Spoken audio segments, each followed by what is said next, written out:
Début du vlog, je me retrouve à Shanghai, à mi-parcours. J'ai rien à faire ici. Le vol initial a été supprimé.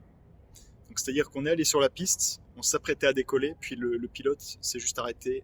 Il a fait demi-tour. On a attendu 10 heures à l'aéroport à Roissy pour au final qu'il soit annulé. On a été mis sur un autre vol.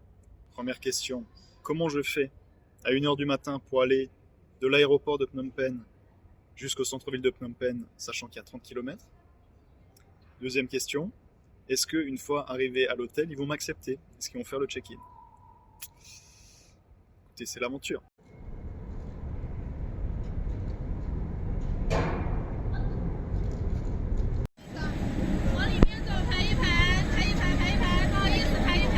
Update, du coup, plusieurs heures plus tard, il est 1 heure du matin.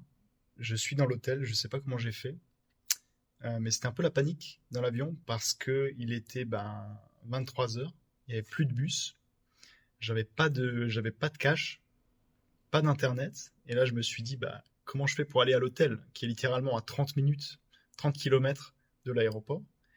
Et là, hasard de fou, chance de fou, je tombe sur un franco-cambodgien, mais trop sympa, qui m'a pris en taxi avec lui. Il m'a donné plein de tips et tout ça. Donc franchement, un gros coup de chance. Par contre, coup de malchance, mon bagage est resté à Shanghai. Je m'excuse auprès de toutes les personnes que je vais croiser demain, parce que je vais sentir le chacal, mais c'est pas de ma faute. La preuve, voilà. On a égaré mon bagage à Shanghai. C'est pas de ma faute, j'y peux rien si je pue. Je me suis fait un pote. Coucou. Ça va ou quoi? Alors.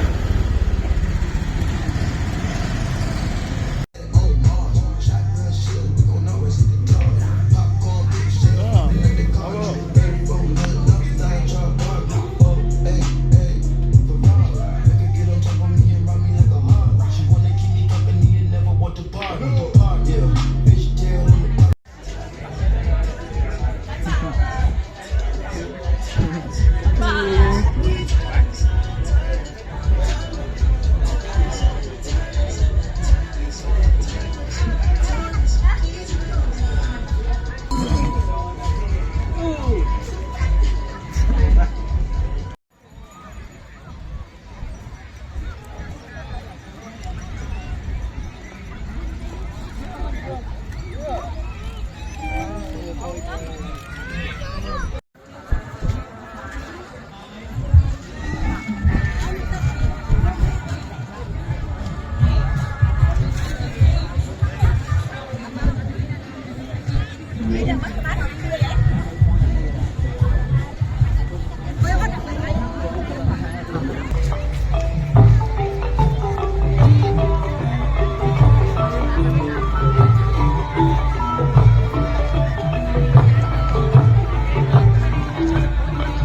Sur la plateforme la plus haute de Phnom Penh, c'est 270 mètres de haut, c'est terrifiant, terrifiant.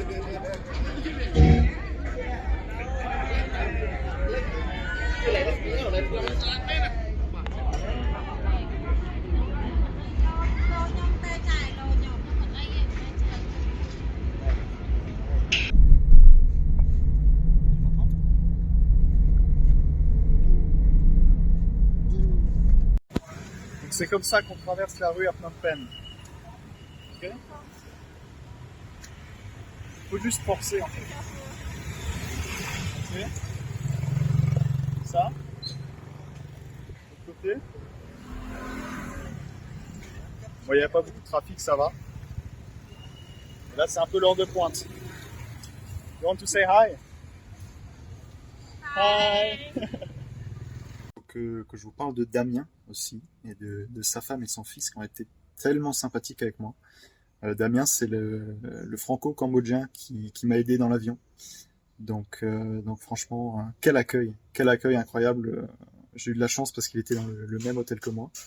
Et donc j'avais pas de carte SIM, mais il est parti avec moi m'acheter une carte SIM. J'avais pas d'habits, pareil, il m'a emmené au marché pour m'acheter des habits. Il m'a montré tout Phnom Penh, les habitudes qu'ils avaient avec sa femme et son fils, etc. Plein de restaurants et tout ça. Donc j'ai passé 4 jours incroyables avec lui, donc merci à lui, quoi. C'était super chouette. Je viens de faire le check-out de l'hôtel. Il me reste à peu près 3 heures à Phnom Penh. Je vais aller au marché central et ensuite ce sera direction l'école dans la province du côté de Kampong Kralak. Donc voilà, je suis dans le tuk-tuk. Il n'y a pas vraiment de règles de circulation ici. Tu t'engages et puis les autres ils se débrouillent, quoi. Donc c'est un peu le bordel, mais c'est sympa.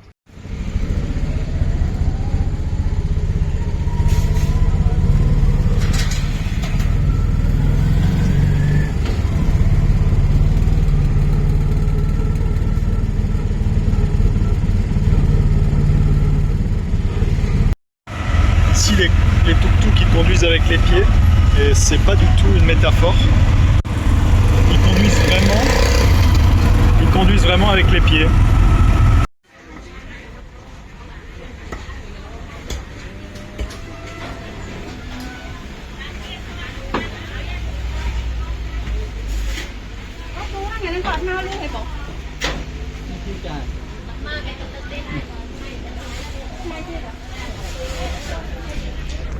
Donc là en fait, on est au marché central et il y a quelqu'un qui est en train de se faire coiffer, littéralement, à côté du rayon poissonnerie.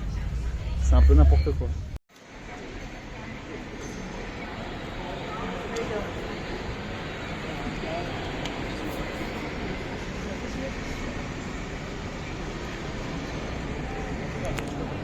Là, l'architecture elle est un peu particulière, c'est pas tout à fait cambodgien. Si je dis pas de bêtises, ça a été construit début 20e sous le protectorat français.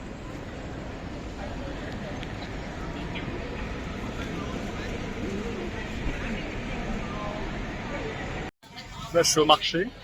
Je suis tombé sur un petit chat très mignon. J'ai fait des photos et je suis là. Je vais manger un petit plat. J'ai un peu peur, mais c'est l'aventure. Donc il y a des choses un peu bizarres, je vais vous montrer.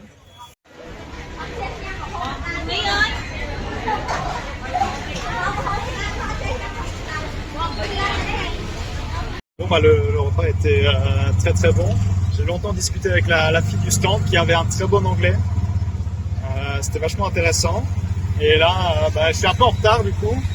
Je vais devoir attraper ma valise, mon bagage et retourner sur le point de ralliement pour aller à la province. Donc c'est parti. Bon, du coup, le mec qui gère les classes de l'école m'a conseillé de prendre cette voiture. Donc il m'a donné un point de rendez-vous un peu au pif. Du coup, j'ai réussi à trouver le mec. Sauf qu'en fait, ça fait une demi-heure que j'attends. Et j'ai l'impression qu'il n'est pas décidé à partir. Il devait partir à 15h, il est 15h30. Donc c'est quoi ce traquenard, quoi? On est où là? Il y a plein de femmes dans le bus. Elles ont été récupérées en plein centre-ville de Phnom Penh. Alors elles parlent pas du tout anglais, mais j'ai demandé à un gars qui a fait la traduction. Apparemment elles vont visiter le petit village où je vais. Alors je sais pas trop ce qu'il y a à voir, mais apparemment c'est touristique aussi. Alors peut-être que je me trompe, mais je vois pas grand chose de touristique ici, hein. Donc j'ai toujours pas compris ce qu'elles sont venues faire ici.